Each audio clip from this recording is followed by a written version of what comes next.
not bow down. Let my people go. We will not bow down. Let my people go. We will not bow down. Let my people go. We will not bow down. Let my people go. We will not bow down. Let my people go. Hello and welcome to episode 58 of the Croydon Constitutionalist podcast, bringing classical liberalism to South London and beyond via our YouTube channel and wherever you get your podcasts. My name is Dan Heaton and my partner in podcasting today is Mike Swadling, the co-founder of the Croydon Constitutionalists. Mike, how are you? Yes, good, Dan. We're, as recording this, hearing news of the world opening up even more, which is nice. As of time recording, the Euros are going well. Although, of course, that will differ for different people. And, of course, recently we had our Brexit drinks, which was really nice, 5 years after the vote to celebrate.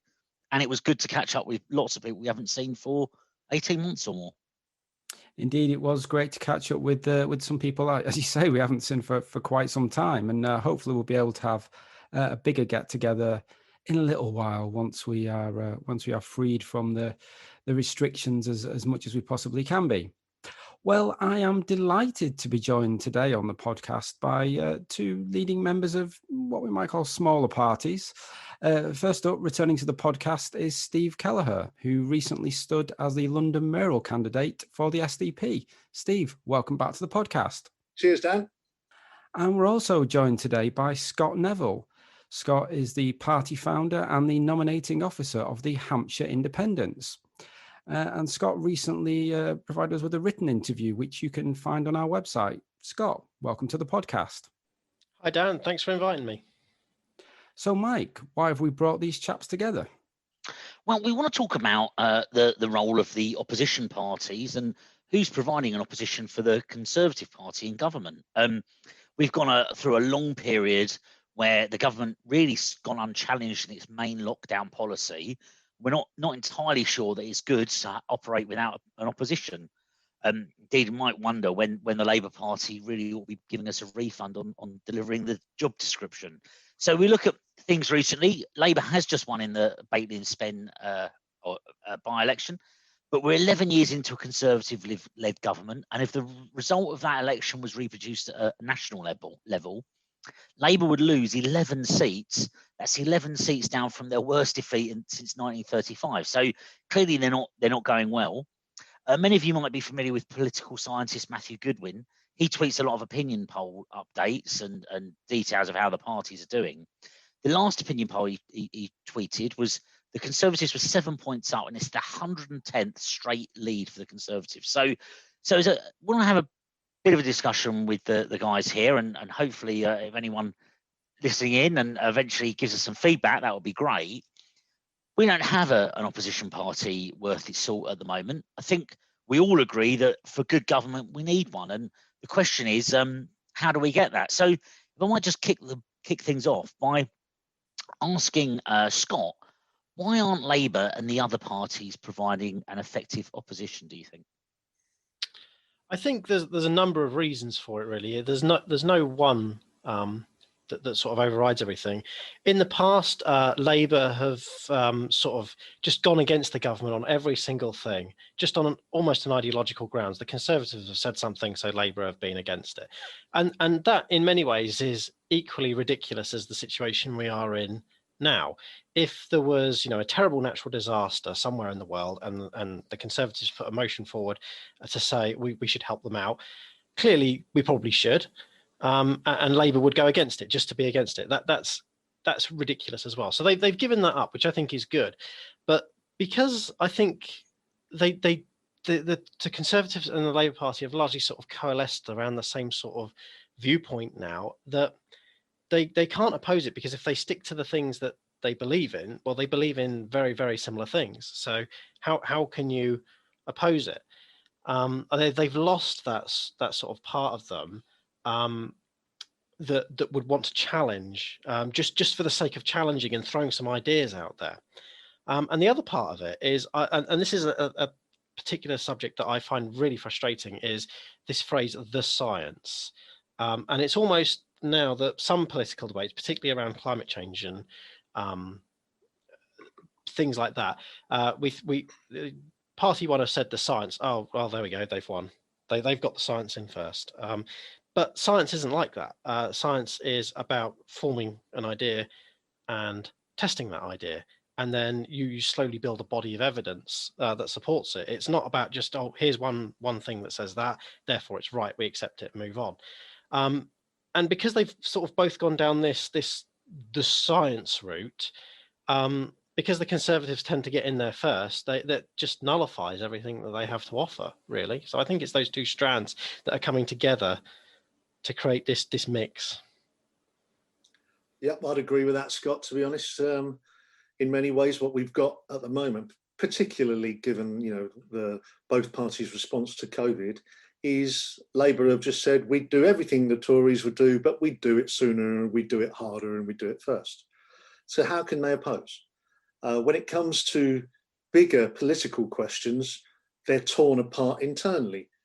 Half of the Labour Party tried and succeeded in destroying Jeremy Corbyn at the last election, and now the left wing are being taken out and shot by the new party leaders. And Starmer is now comfortably sitting on the lap of Tony Blair, and they're trying to make themselves electable by effectively not really being that different to the Tories, and hopefully a bit nicer, and hopefully they'll wait for people to be fed up with the Tories. It is a very distressing situation, and one in which my view is the only real change will come when Labour wake up to the fact that they will never win again. They've lost Scotland forever. They've never won, ever, without a massive Scottish vote for Labour. That is now gone forever. They will never win again without proportional representation. When they finally wake up to that, then every party that isn't a Tory party will want PR. And when the country decide they don't want the Tory parties again, then there will be a vote for PR. And I think that is at least 8 years away. So we've just got to work hard, boys. But Boris Johnson is Prime Minister for as long as he wants. And I personally think what we're getting from Cummings is probably very accurate. He'll win the next election at a canter. He'll walk off in 2026 because he's going to earn an awful lot more money outside of politics.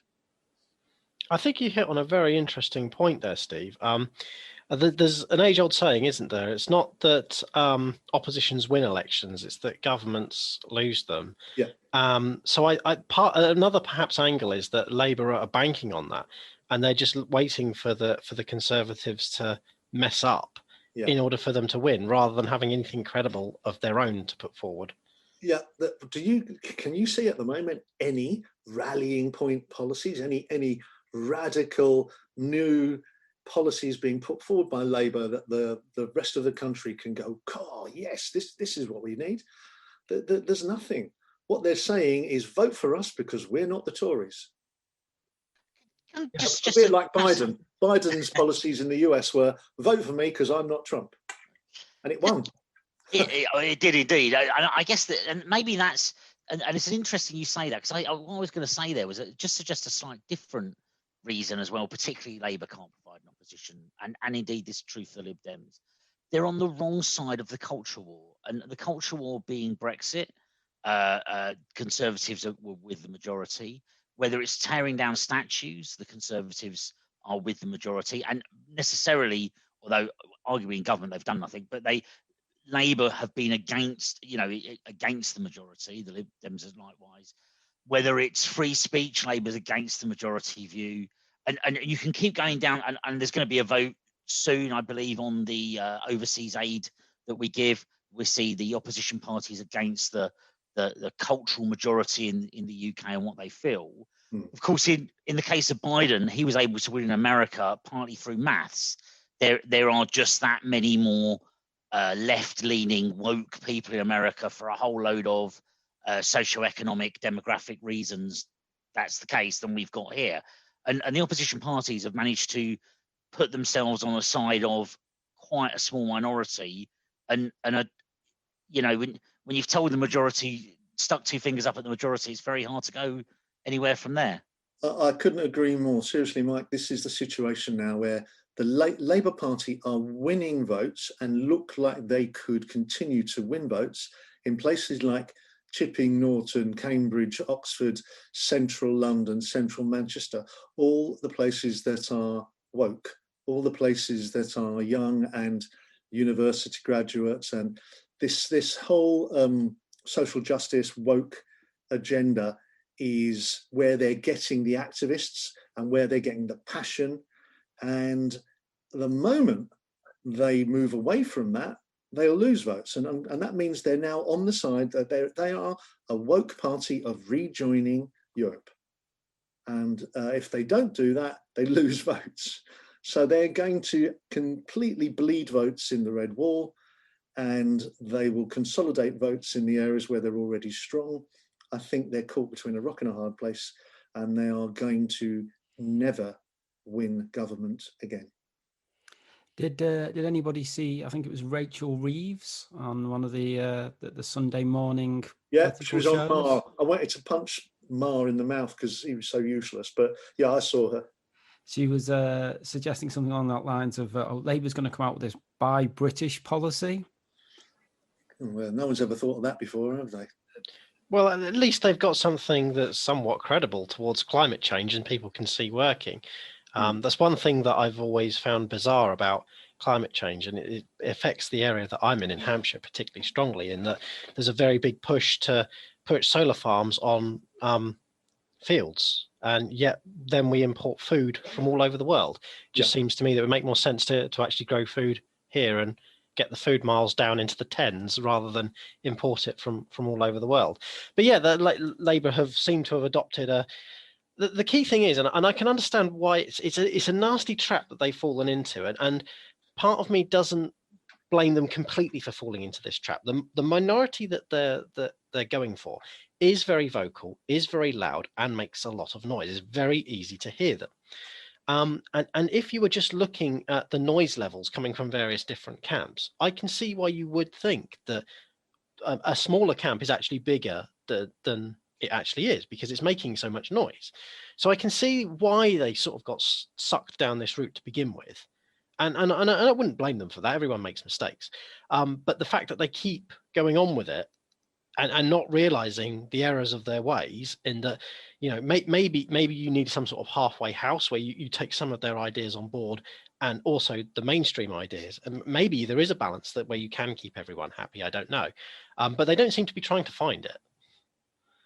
You see that when Labour could win elections, it had that sort of coalition of very different peoples, whether it be the sort of Fabian Society, central London intellectual elite, or the sort of industrial working class. It seems to have completely lost that coalition. It seems to try to appeal to certain what we know to be minority groups in terms of the woke agenda. We know that that's nowhere near a majority opinion, any of that sort of thing. Alternatively, they literally try to go after minority votes. We saw in Batley and Spen how that caused them problems. Obviously, George Galloway was able to carve off a particular proportion of the Muslim vote there. But you also saw the attitude of some people who we believe were regular Labour voters towards the Labour Party parliamentary candidate there because of her sexuality.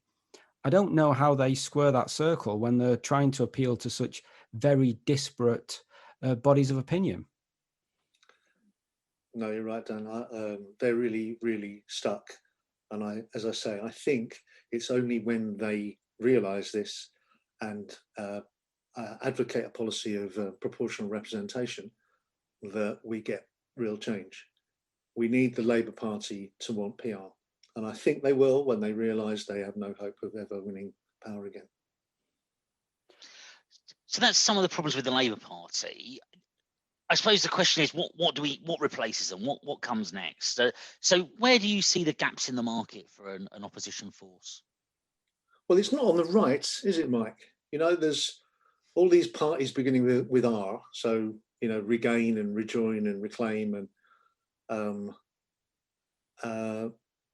they're all just, you know, nuances or around free speech and Brexit, but their nuances are on the Tory party.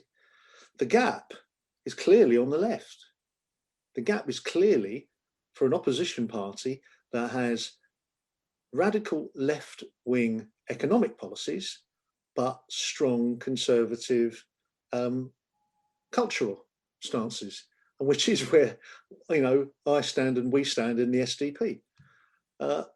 And unfortunately, it's just very hard to break through. It's very hard to get noticed. But I personally believe that it is on the left of the current Labour Party where there really is a gap that needs to be filled.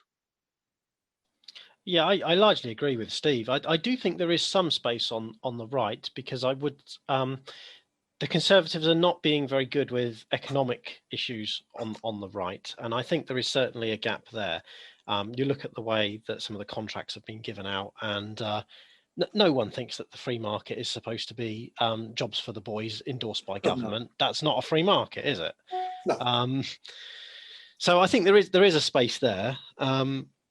But yes, definitely on the sort of moderate left, I think, is where the bigger gap is in terms of sort of an ideological perspective. But as Steve said, it is incredibly difficult to break through into Parliament. I mean, look at UKIP. You know, the best example of a party that did break through. 4 million votes, 1 MP. It's just a ridiculous system. And with all respect to Steve, this is why the party that I run has not gone down the same route, and we are focusing very much on local issues, because local seats are far more winnable, we believe, and you can make an actual impact to people's lives. You know, in a few years potentially we could be doing stuff that helps people out and makes people's lives better. We're not going to be challenging them in Parliament for sure, but we can make the main parties buck their ideas up by punishing them in local elections.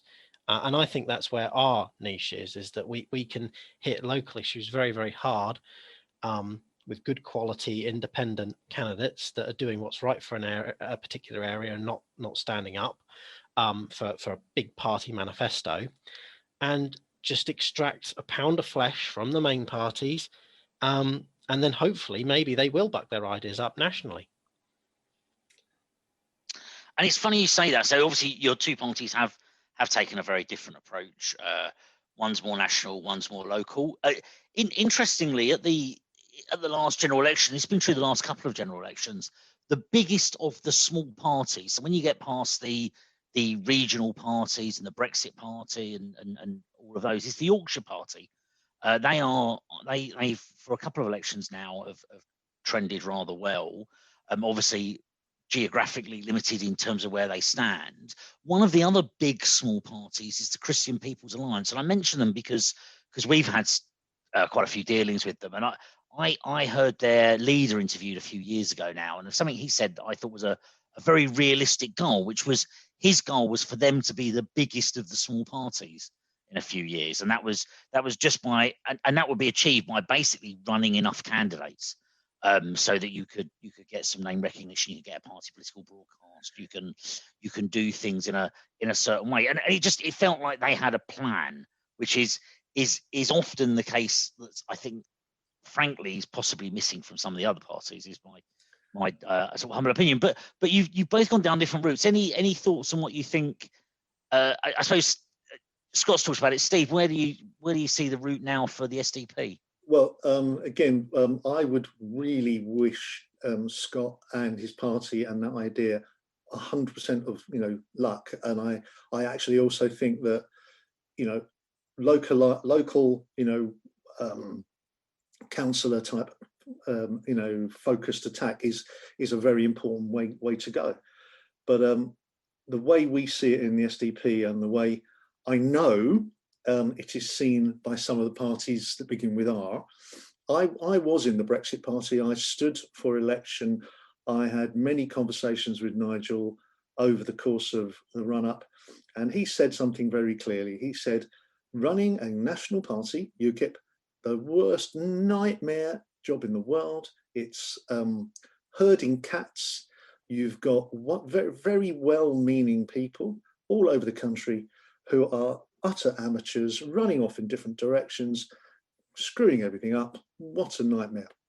He set up the Brexit Party as a company, completely controlled from the centre, where there was rigid control of the messaging, and it worked. We're not that way. I do feel that the R parties are. So 4 million votes, 1 seat, but those 4 million votes scared the Tories so much, the Tories turned themselves into the Brexit Party. They even started wearing light blue ties in the run-up to the 2019 election. So they changed all of their policies, and they became Brexit Party policies because they feared our votes. That is what I believe the R parties are all hoping to do. They know they will never win more than 1 or 2 seats in Parliament, but they hope to induce the Tories towards their policy set by stealing Tory votes. The SDP are a party of the left when it comes to economics. We think the Labour Party are finished, and we think an awful lot of Labour voters would vote for a credible left-wing party. And when PR comes, and it will come, then the small national parties will suddenly become, the parties that have 25, 30 seats, and together with 1 or 2 other parties come the balance of power and really change this country for the better. So we're determined to try and follow, Scott, some of your ideas, in that between now and Christmas, and between Christmas and next Easter, my job in London is to build the party, identify potential candidates, help to train them, and have them in position for the local elections in 2022. We want to stand in as many places as we can. Local, you can't do it with just personnel. You do need, you need to be able to really use social media better than we currently do. But our idea is you start local, but if we can win 1 or 2 council seats in the next couple of years, that gets us on the map. But we will be standing in every by-election between now and 2024. And in 2024, we hope to stand, around about 150 candidates. And that's interesting. That's an obviously a very kind of clear path you've got there. You mentioned a couple of part Reform and Reclaim, or maybe you didn't say their names. I will. In terms of their being very centrally driven. What are both of your thoughts on a centrally driven versus a local membership party? Nigel's thoughts are well known. I have to say, having been in UKIP, I don't disagree with them. But then I don't know how else you run a campaign with the Croydon Constitutionalists for Croydon Council, or for Hampshire Council, or for any other group without a local team and a local set of candidates that know the local issues, know where the hotspots are in the area for votes, and so on and so forth. I don't know how you do that centrally. I don't know what your thoughts are. It's a very good question, and which is why we've sort of gone down the route that we have. So myself and the leader, Alan Stone, we set the party up. We actually don't agree on certain national issues. I used to be in the Libertarian Party. In terms of economics, I would consider myself quite right of centre. Alan is much more moderate, maybe slightly left of centre. So we definitely don't agree on national issues. But we've decided that we're going to put national issues to the side. We're not about national issues. We're about making a difference locally, and for that obviously gives us that advantage. Then is that all of the well-intentioned people that agree on a lot of things, but then have fundamental disagreements about little things, that tends to go away and be reduced or reduced significantly, because we are only focusing on very local things. And one of our we don't even have a manifesto. We call them principles. One of our principles is that you should do what's right for your area, not some centrally defined policy. So if there's something that is right for Portsmouth, say, it's not necessarily right for Basingstoke, and it's fine that we've got two different candidates sending a slightly different message. I mean, obviously, there's a certain degree of agreement that we have to have. We can't have one candidate going around saying that, I think that the council should control every single aspect of life, and another person saying, I think the council should be abolished. Fortunately, we've not had to deal with that kind of conflict, which is always good. But yeah, you're absolutely right. It's very, very difficult when you've got so many people together and they all have their slightly different vision of the perfect society that we should work towards, and they don't necessarily get on. And the weird thing is when you actually sit them down and listen and get them talking, which you can do if you're a bit sneaky sometimes, you find that they agree on 97% of everything, and it's the remaining 3% that they're willing to tear each other apart for. So let's just see if we can leave that 3% out of the party altogether. That's the way we've done it. What Yeah, I'd say, oh, sorry, Mike, sorry to interrupt. No, What I would say is that all of us smaller parties do need to talk together, because realistically, getting feet on the ground, delivering pamphlets and leaflets is very difficult and very counterproductive if there's four small parties fighting for one local council seat, when actually we don't have enough councillors to fight in every council seat. We should be, working together. Mike and Dan here in Croydon, we need to know the seats that we might have a chance of winning. And, I would be delighted. I'm not speaking for the SDP here. I'm just speaking as Steve Kelleher.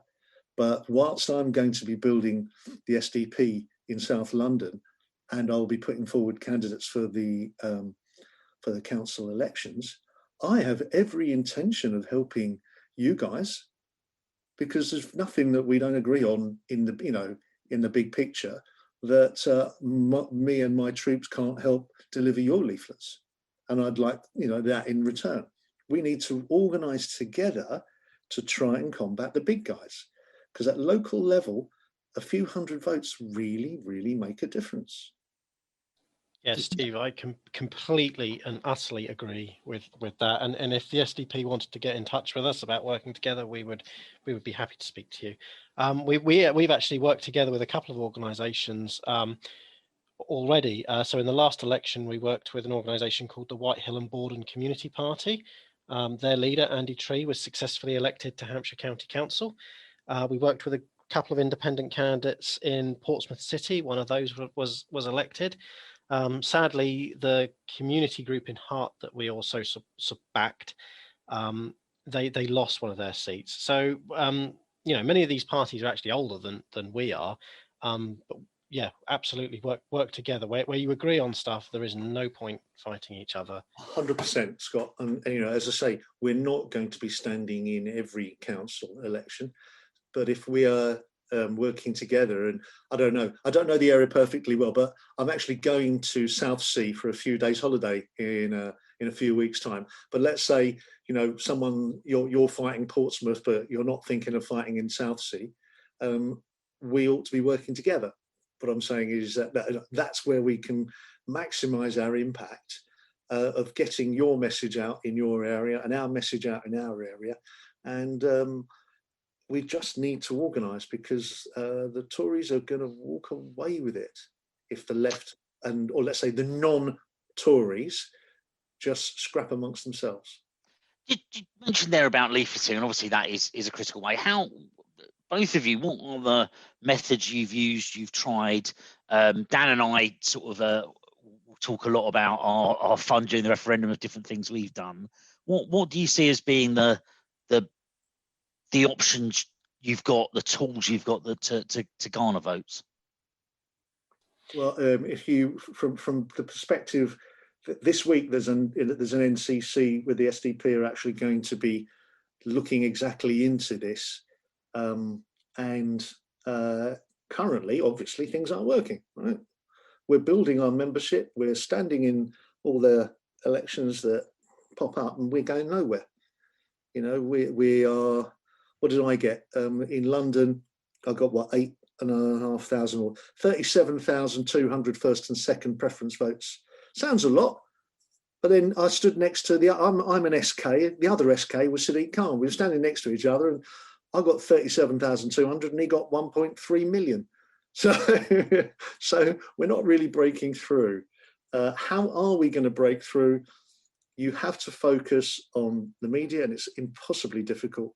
But hopefully, GB News will be an area that might give us smaller parties some light of publicity, and on a much bigger scale, I am going to be leading and looking at a project for building a social media platform. I'll be looking for donations and trying to effectively come out with our own SDP platform for, you know, getting good guests on. You've seen, you may have seen some of the things that are been out recently with SDP Talks, where William Clouston has been interviewing some very, very interesting people. We have to get out into the in social media every day from here to the next election. That takes time and money, and we've got to try and raise the money. Scott, obviously you're much more locally focused. What do you do in your area? So one of the things that's worked very well for us, and it's very different to sort of the route that Steve's gone down, is that we identify specific sort of local problems that people are having with councils, and then we hit them hard. We've got people that write FOI requests. They're truly excellent at that. They know exactly how to phrase them. We've got people that look at stats. And then we do regular press releases. So the work that we've done has been featured in one of the local newspapers 3 times in the last sort of 7 or 8 months. Now, it's never been front page news, but we're regularly cropping up in the local press because we're doing this work. And the one that has sort of generated the most sort of mileage up until now is the parking in Basingstoke. It was said, you know, it all started off with Boxing Day being on a Saturday. There's supposed to be free parking on all bank and public holidays, which I believe Boxing Day is public holiday because it's also St. Stephen's Day. And the council went around charging people, putting tickets on cars for not paying, you know, £1.50 or whatever for parking. And you know, we spent a lot of time researching that and putting a lot of effort into that. We found out that the council is absolutely adamant it is not a public holiday because they charge people for cars, but it's also absolutely a public holiday because no one is on work except the traffic wardens. So yeah, that's one thing that we've done. I mean, there is obviously the things like doing leafleting and doing the social medias type stuff as well. One thing that we've tried to look at is just to focus on the really annoying issues and just bring them to light. So we deliver like a little newsletter type thing, and we just sort of, I kind of want to say make a nuisance of ourselves, but in a good way. So when the council is not cutting the verges and it's making it difficult for people to walk on the paths and whatnot, we just write emails to them and get annoying, and then we put it in a little handout to say, look, one of your independent candidates has tried and he's working on getting this hedge sorted out or whatever. And obviously it's not going to change the world, but it's just about being regularly seen out there. doing something and trying to do something that's positive to make the world just that little bit better. That as a method, that's not dissimilar to what the the Liberal Democrats do all the time. I live not far from the border with Sutton. Of course, I think Steve, you may live in Sutton, and that's exactly what they do. One of my friends has been a councillor for them. They tapped him up because he was someone that did that for his community, and then he became a Lib Dem. So very, very effective way of doing it. Mentioning press release, I will just say this. Certainly, Dan and I have found this, that if you write a story about a problem in your area and you put it out on your social media, it will get, I don't know, call it a dozen likes. If you put the words press release at the top, and obviously you issue it to the papers, and we're, it's not bad for getting stuff in the papers, but if you just put the words press release, it will get read at least 2 or 3 times as many times. It's funny how that works, but people like to see a press release. It's like they feel they're on the inside. I don't know why, but it does work. But moving on from that, so that's a bit about how. I suppose lastly, just maybe thinking a little bit here about some actual specific policies. Now, it could be right wing or left wing, and Scott, you mentioned I feel this. It would be nice to see one party that didn't want to raise my taxes. I think that would be a policy.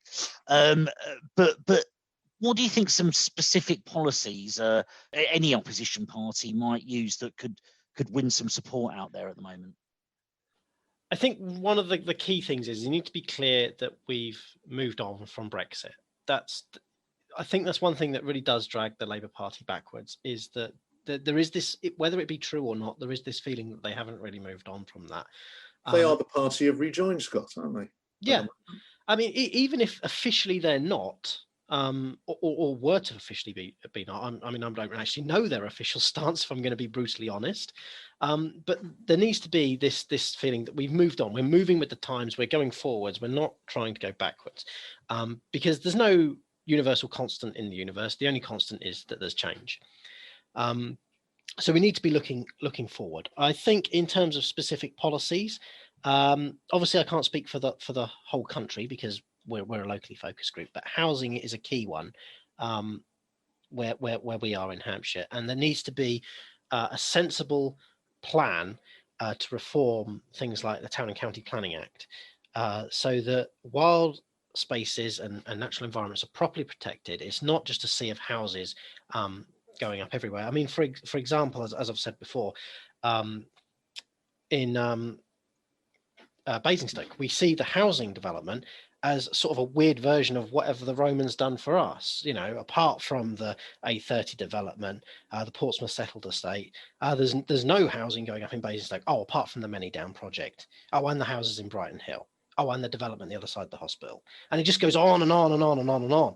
And we're not a particularly big town, but the tens of thousands of houses that are being proposed is starting to get people really upset. I mean, when you've got a town of sort of 60,000 houses and you've got in the pipeline already another sort of 15 to 20,000 houses to be built, that's a significant increase. And at the same time as well, they make it very, very difficult for people to protect natural spaces. So I'm actually a small woodland owner. I own a small woods in Hampshire. And for me to do any conservation work, it is so difficult to get the appropriate permissions and whatnot to do simple things like try and increase the biodiversity of the woodland and reduce the reliance on a monoculture.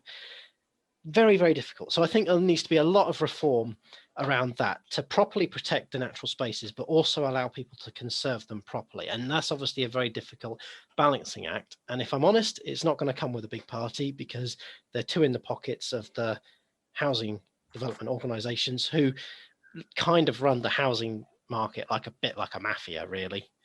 They have too much power. Spot on.